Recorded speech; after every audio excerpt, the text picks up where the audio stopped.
And welcome, folks. Our first endeavor in a Facebook Live situation, and you'll have to forgive our random audio tones that may occur during this broadcast, but we wanted to come to you live with the regional rankings as we have them. There are some surprises, and we want to talk through what we are seeing in these regional rankings. I'm Frank Rossi, James Baker down in Florida joining me, and it's during the workday, so you got to forgive us a little bit as we had the rankings for a few minutes here, but wanted to make sure we got them right on our graphics and kind of talk amongst ourselves about what they all mean. James, at first blush, without naming names here, what are you thinking? I am thinking that I'm going to try to first share this. You're going to tweet it out to the world, aren't you? Yeah, I need to figure out a way to do this. That's what I'm thinking. Use your cell phone is the answer to that. Copy and paste from your cell phone. There's my answer to you. Okay. Well, but while I'm doing that, actually, I'll do that. You tell the folks what you're thinking right now off the bat. Okay.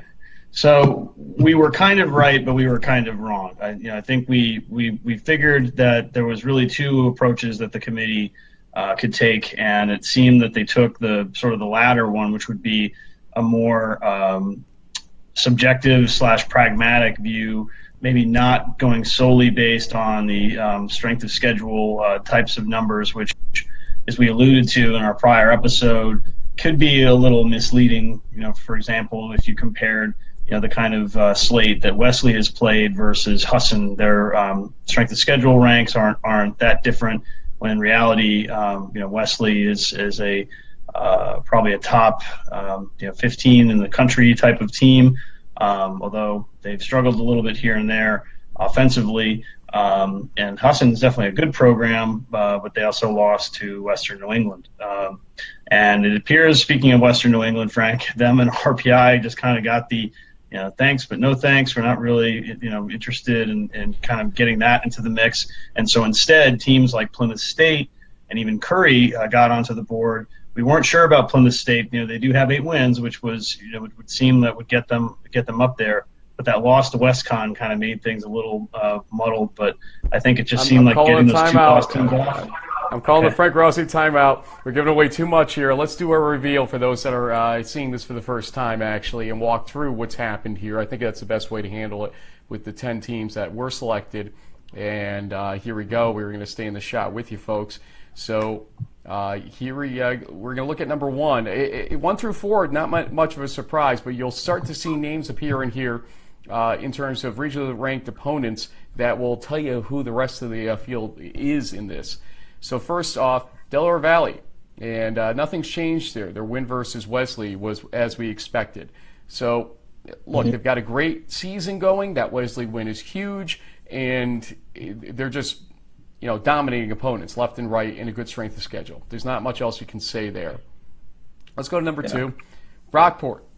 They've got a good strength of schedule at 8-0, and obviously with the subjective look of how they're beating opponents, it's been pretty dominating with shutouts of Hartwick and Buffalo State this season. But nothing in terms of the quality win department from the regionally ranked opponents ledger. Now, they would kind of need Alfred to be ranked, and you can tell from here that Alfred is not ranked in this situation. They have no wins or losses to talk about. Now, we had a little bit of a premonition that the Springfield scenario would pose some problems, especially if Western New England got ranked. So here it comes. Springfield has no notable wins or losses right now. They have a slightly worse strength of schedule than Brockport. Now, one might think that the whole Springfield, Western New England RPI connection that was going on was purposely kind of eschewed by doing what we will kind of talk more about as we go down this line. But the fact here is this. Springfield is slightly behind Brockport in strength of schedule. There's not much else to delineate these two teams because Springfield's been rolling over opponents as well.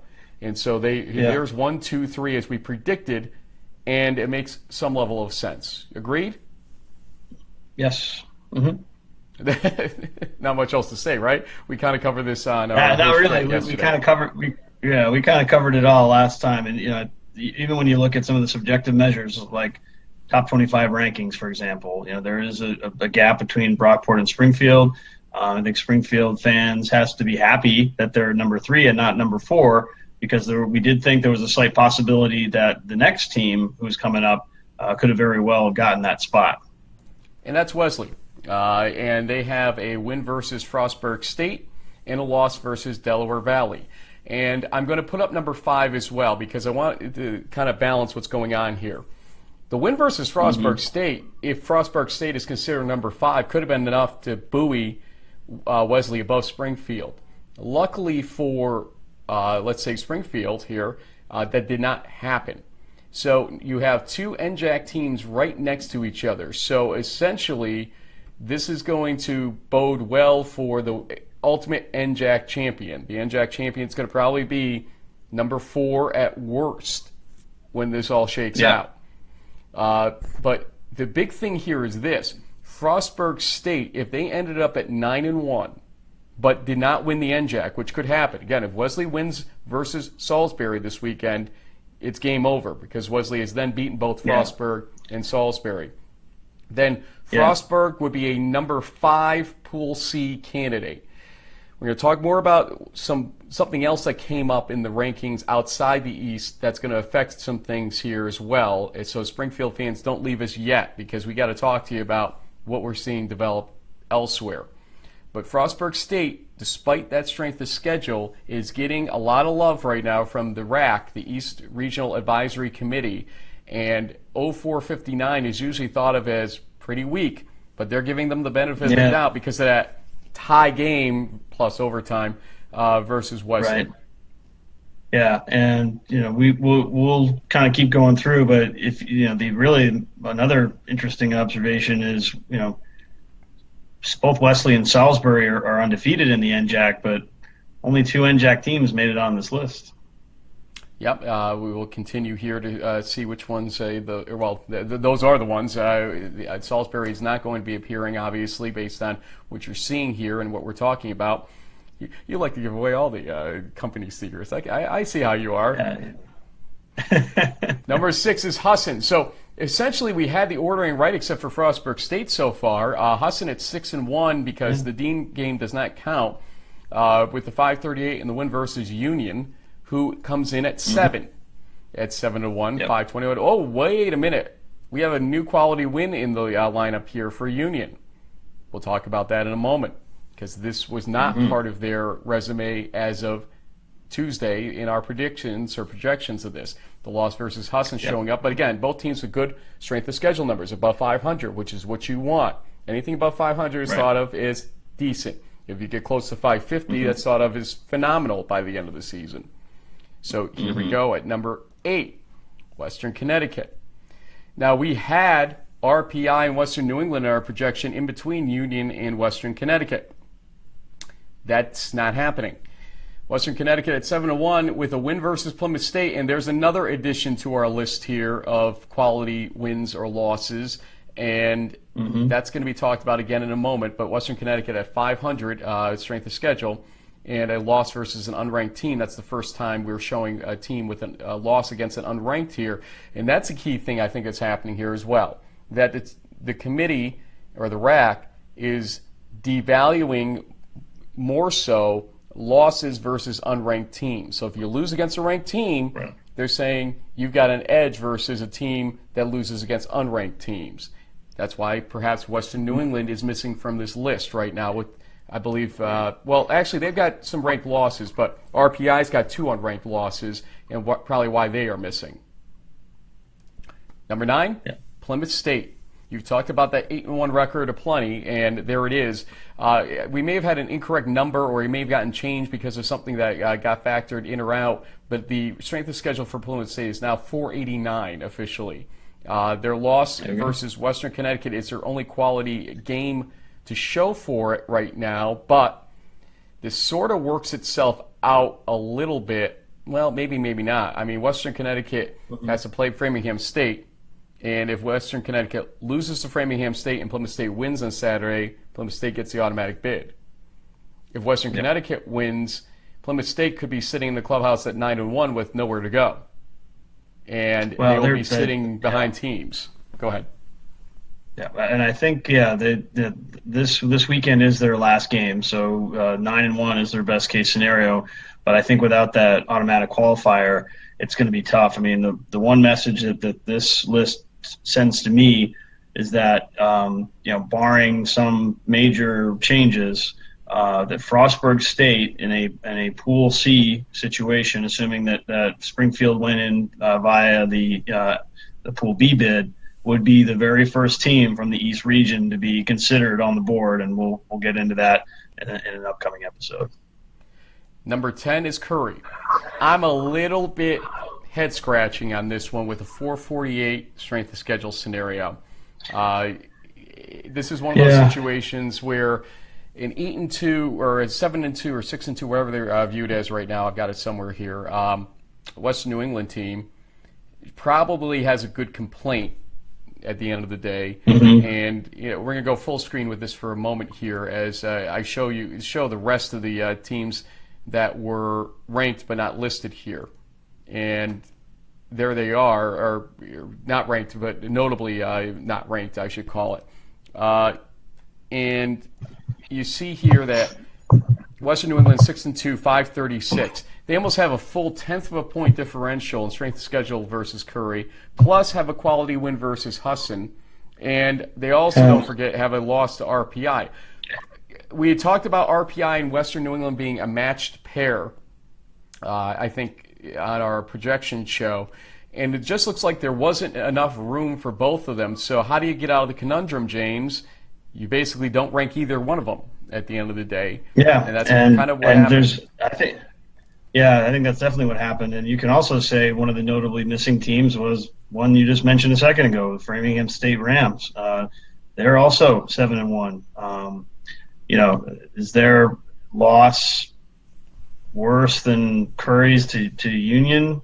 I guess maybe in the eyes of the committee it is, because of the fact that Union's on the board. So and leading the Liberty League at the moment, gives them that much more credence. Whereas Framingham is got to still battle out and try to get either into this list or not. Yeah, and we're going to try to show you another problem that's developed here for Springfield as I ask you to perhaps fill in, folks. We show on our graphic here the brackets will be revealed on the 12th of November. But people are going to ask the question, what value are these rankings at the end of the day? Is this the field? Is this the teams that will be selected? And why don't you give them a quick refresher on that? Now, the quick answer is no.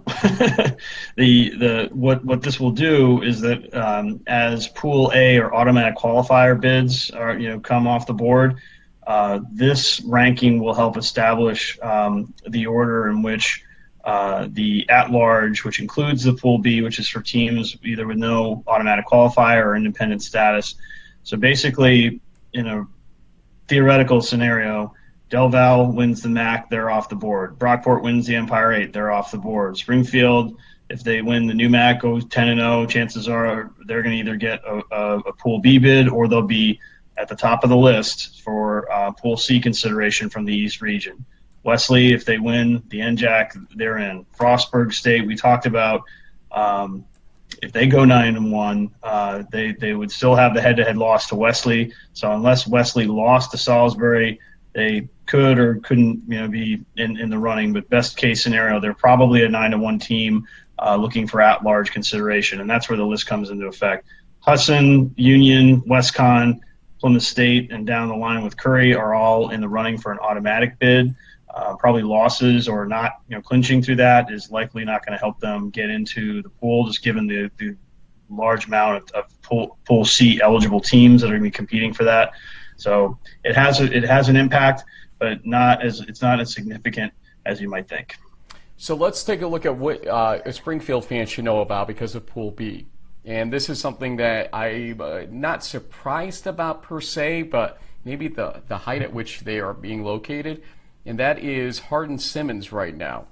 Hardin-Simmons is located at what? Number 2 in the South region. Yeah, 6-1, regional record, or divisional record is what it comes down to. 559 strength of schedule. This is telling us, to a certain degree, that Hardin-Simmons maybe the Pool B number 2 candidate, and Springfield will be fighting in Pool C. That means that if you're Frostburg State, you're going to be the second Pool C candidate, most likely. Mm-hmm. So keep an eye on that. Got a little error going on here, James. Hopefully we don't break down. If we do, we'll come back with more, so folks will want to follow the next link in case we do drop out here. But the point being, again, Hardin-Simmons may be the number 2 candidate ultimately, and Springfield needs to be aware of that fact. And Frostburg needs to be aware of that fact, and Plymouth State needs to be aware of that fact, because if that's the case, we're not going 3 deep in the East. There's no way we're going 3 deep in the East here.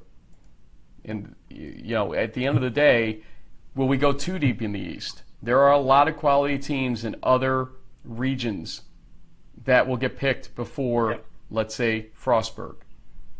So that bodes poorly. You want to be on the board for as long as possible because eventually you'll get picked, is the philosophy. So if Frostburg State doesn't begin on the board, then they may never get picked in the 5 picks for Pool C. Yep. Yeah, I think that's right. Well, James, we're going to end this broadcast at this point, plus you froze on me, so this might be the right time to do that. I can hear you, however. That's good news. But, all right, folks, we will be back with lightning predictions. That's my frozen playoff face. It's your game face. But, folks, we'll be back on Thursday with lightning predictions. That's tomorrow. And we'll talk a little bit more about what this all means. And Saturday, we'll be doing a little bit of a whip around, as we talked about.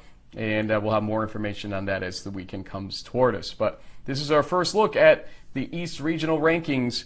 And the NCAA got some things we think very right, and maybe some things, well, whatever. But they'll play out eventually, is what we know. But it's subjectivity hour. Oh, there you are, James. You're moving again. It's good to see you. Hey.